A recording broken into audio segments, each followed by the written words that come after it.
Hope you had a great night last night. How many of you actually participated in the infamous after party? So basically everybody on the backside, all the Finns at least. That's good. Okay, so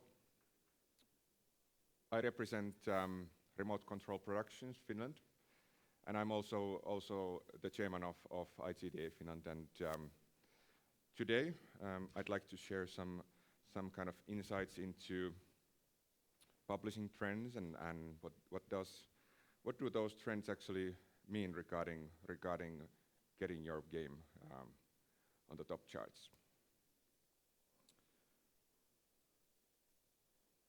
Okay, so this is the agenda that I'm proposing today.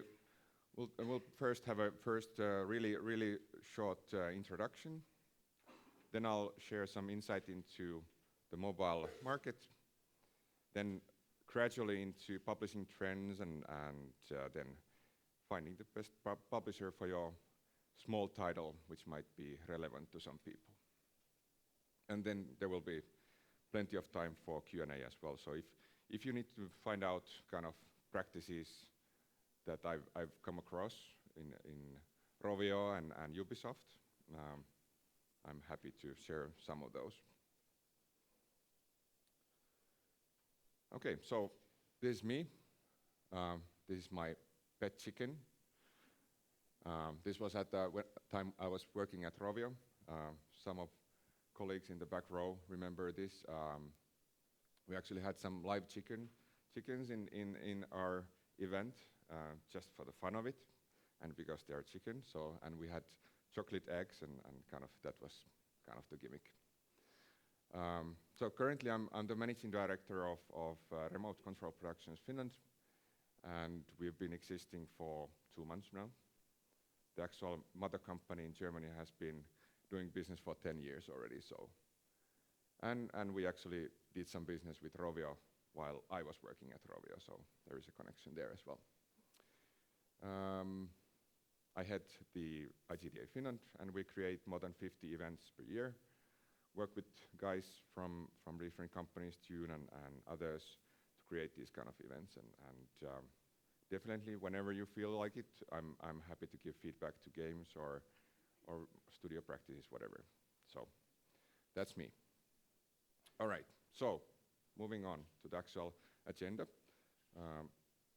The text is a bit blurry, but the point I'm making here is that mobile game market is really kind of locked for the top 20.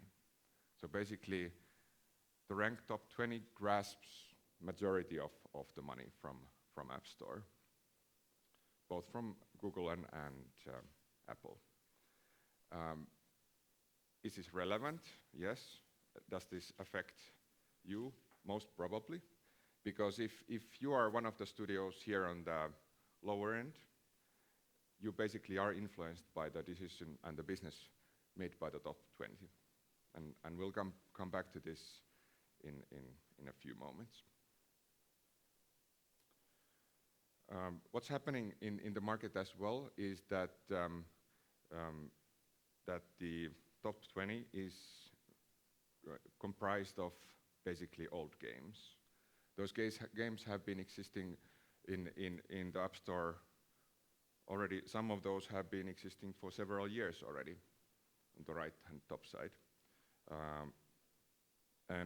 Again, the kind of the disparity between getting your new game on the market and fighting against the big players with their own old existing games with huge piles of cash, there is a difference. And the difference comes from not only from the ranking of the app stores, but also from the budget that those studios have to spend on the user acquisition and other marketing as well.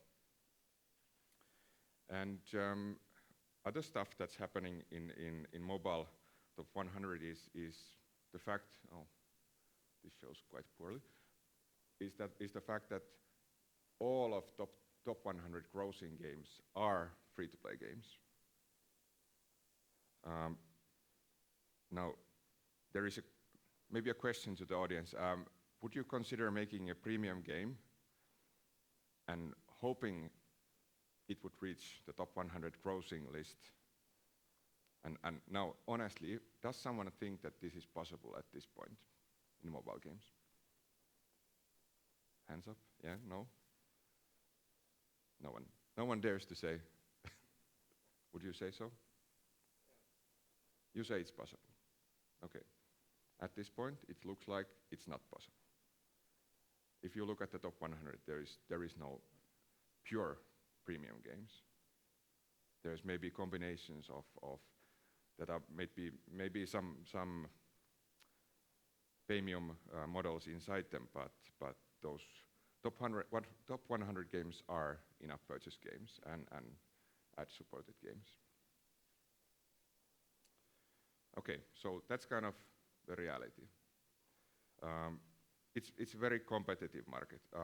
Last year, every month, 10,000 games were published, and right now it's 500 games today. It's every day 500 games on Apple App Store. So basically, you could just dwell on it, not do anything, and stop doing games. But I don't think that's the right attitude. It depends on your business. If you have a small business, it is possible to survive in the industry just by being in the top 1,000, and that's still a good business. And for example, Rovio, currently it might be so that they don't have any games in the top 100 globally. I haven't checked that, but still it's good business anyway. You just have to consider what are the costs and cash flow and compare it to the target that you're trying to make. Are you aiming for the top 20? Are you aiming for the top 100? Or is top 1,000 enough for you?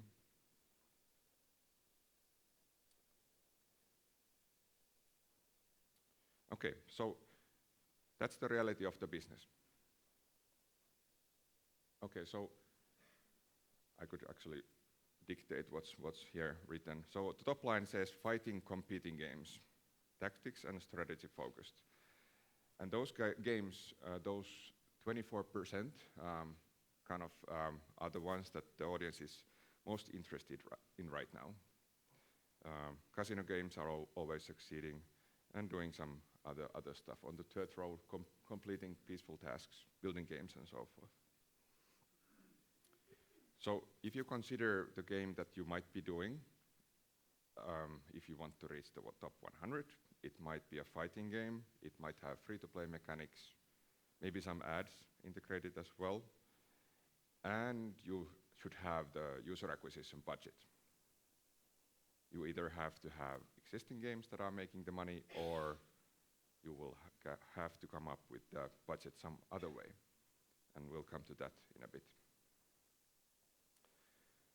And other stuff that's needed nowadays in the games, I would like to highlight number 3 and number 5. It's possible to skip waiting times with money, and there are session length restriction mechanics in the game. And this is actually from Game Refinery tool that I'm using right now, and this is kind of US iPhone top 100 collection of games, and what are the actual top features that those games have that correlate best with the grossing figures. So what I'm saying here is that now the collection of stuff you need for your fancy game is free-to-play mechanics, maybe some ads, user acquisition budget, maybe some fighting elements, stealing elements or something like that, social elements, skipping waiting times, and session restriction mechanics. Okay, so what else? This all sounds kind of really simple and kind of possible to do. And then kind of the rest of the game is comprised of the elements that are put into motion after the game is published. So, for example, I was working at Ubisoft at the Finnish studio called Redlinks, and I was a producer for a unpublished game that I basically made the budget so that I was in my team. There was 27 people during the time that we were making the game, and when the game was planned to be actually published, after that it would be 37 people. So basically, we would actually increase the amount of people working on the game once the game is finished. And what would those people actually do? Would be this stuff that Oscar Clarke is here holding kind of in his pyramid. So it says in the bottom, I see you play, which is kind of the low level of social mechanics. See me play would be the next level. I beat your score, so kind of competing aspects. Let's collaborate. Collaboration mechanism, head-to-head competition, and then we are guild is on the top.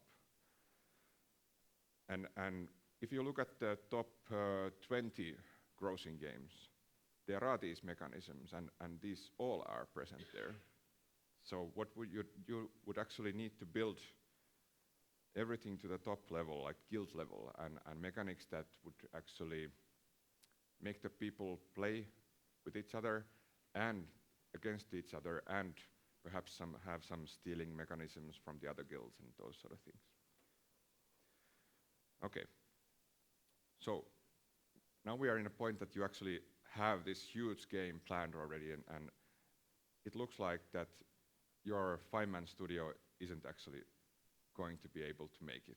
So what this means is that publishers actually know this, and they want to help you with this problem.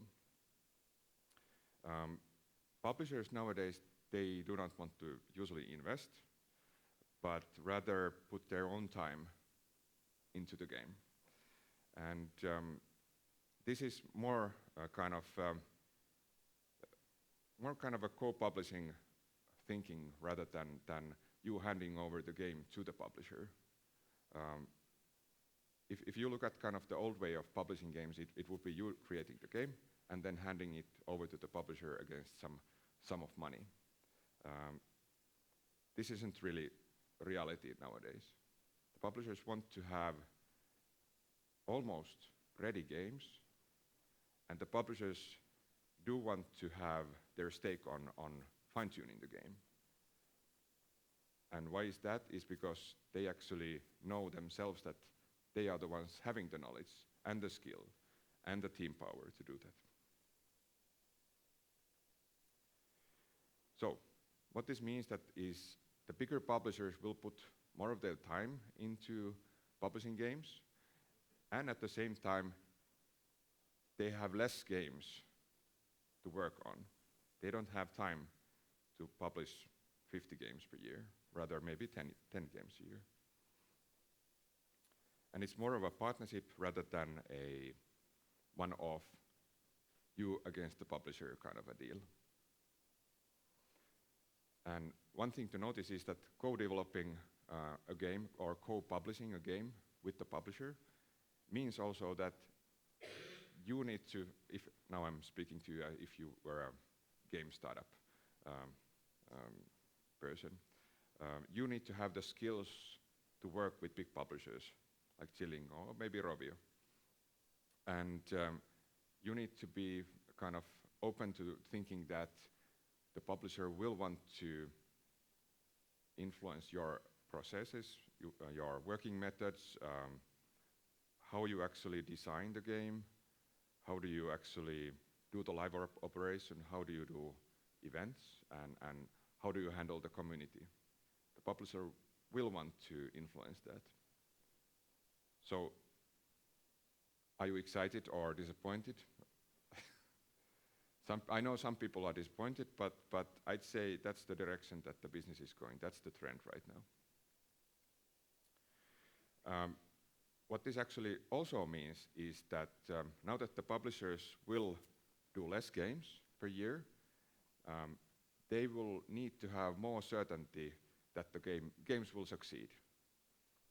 And how do they do that? Is by telling you that, okay, fine, you have a nice idea, that's nothing. Okay, then maybe you have a nice prototype. Oh, good, maybe come back later.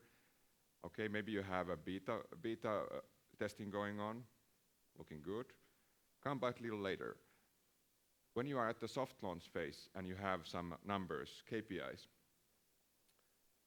retention numbers, D28, D7, D1, and conversion rates, how many players convert to paying users, then you actually have a stand to negotiate with the publisher.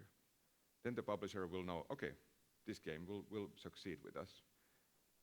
And it's a kind of a more transparent way of making business in that sense also. So I'd say it's a good direction. There's less swindling, less hassling, and basically what I'm saying is that pitching is less important now. Although, kind of counterintuitively, the pitching deck has to look much better nowadays. It has to be really superb. Your artist needs to spend days in fine-tuning it, and 2D art on the pitching deck doesn't really cut it nowadays. Gameplay videos are good, but if you try and send just a blank email to a publisher, this is our pitching deck, they won't even read the email. They will need to see the videos, or they will need to know you in advance well in order to spend the time on it. How we do it at Remote Control is that we actually we stay in touch with the publishers all the time. We basically have hundreds of contacts, and we basically call our business development guys, call and visit those guys, visit more than 30 trade shows per year, and kind of make sure that our teams are on the publisher's mind all the time. If you don't spend this time to kind of tend and kind of keep the publisher warm, they won't remember you. And remembering you will be important if you want to kind of have the contact in a position that they will listen to you once you are ready. And also from the other side, if you want to create requests for proposals from the publisher, that's the only way to go. So what I'm saying here is that you basically have roughly 3 options. You can either self-publish, or you can find a publisher and cooperate with the publisher, or as a last point, what we do mostly is seek for the request for proposal, which means publishing deals or development for hire deals that actually aren't our own IP. Rather, we go to the publisher and say, what do you want us to do? Now, if we look at a little bit closer to self-publishing, I'm kind of just throwing numbers here. Maybe 1 in a 100,000 chance of making it on your own if you have no name, if you have no publishing catalog so far. And you will end up paying higher user acquisition fees as the tools will appreciate your game less. On the plus side, you'll have the control of the IP. You own the IP, you can do whatever with the IP, and so that's good. However, will that be useful? Time will only tell. The second option is find the publisher, and the publisher will take a large chunk of the revenue. However, you have to consider it as a business decision. Don't take it personally. Don't take it as someone stealing your baby. It is just business. Take it as numbers and percentages, and that's it. Good thing about this is they'll take care of the marketing, and actually Teddy, after my talk, is going to talk about marketing and creating material and how do you actually do that alone as well. And the publisher, they will have a user acquisition solution, tools and so forth, and the people who actually do it professionally and profitably, which is really difficult. Throwing money into user acquisition is easy, making it profitable is difficult. And the requests for proposals are really good way of doing business. It's a solid business, and you get the money more probably in advance. Some pointers for indies. There is a nice publisher list open in the internet, and you can basically go and check that out. It's made in Finland by this guy called Jyri in the bottom. You can send him Twitter messages if you like the list and utilize it however you want. However, sending emails and messages to the publishers, it's not going to cut it. You need to meet them, you have to have the contact, or you have to have the soft launched game, which has the numbers, either way. Okay. And a little bit about the requests for proposals. This is how we do it, and you might consider this as well.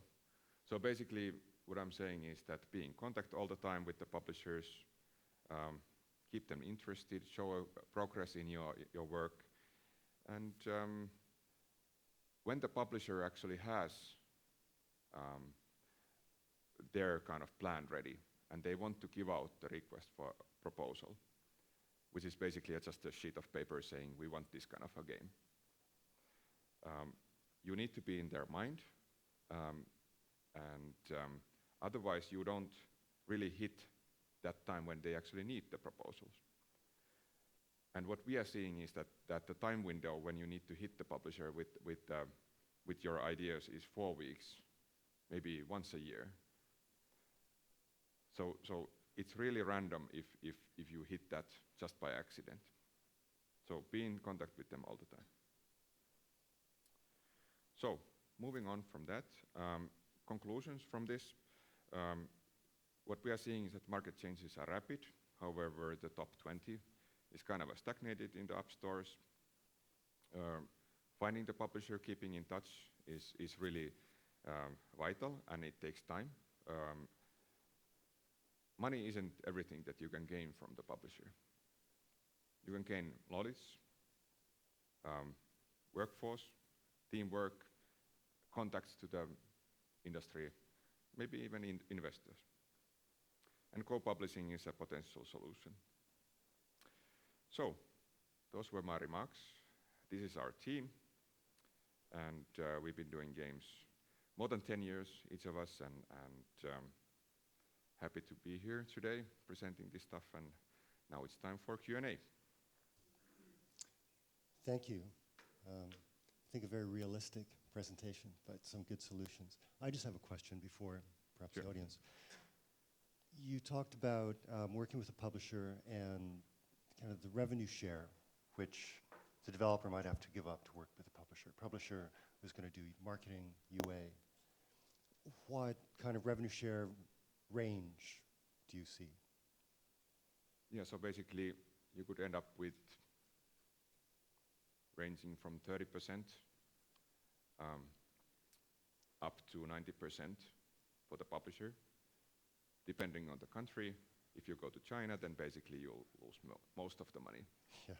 But that's the only way to do business there. And again, it's a business decision. Maybe some smaller publisher, maybe some 20-30%. But if you take a big publisher, it's most probably 50-50. And then you'll get the workforce and the knowledge as well. So 50-50 is probably a pretty good deal. And let's say China, 90%, but they've got a complete UA solution. And me?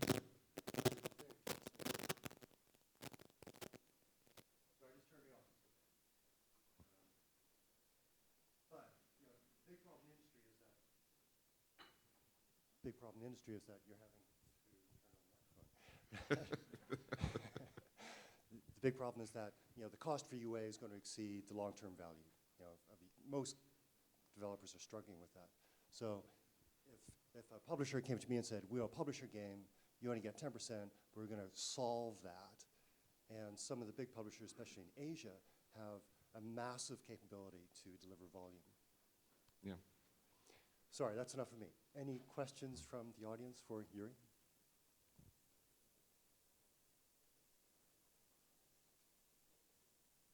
You can ask anything, I'll answer anything. Are you here the rest of the day? Yes. Right. If you don't want to give away your secrets now, talk to Jyri later. Yeah, Thank one-on-ones. you. Thank you very Thank much. you.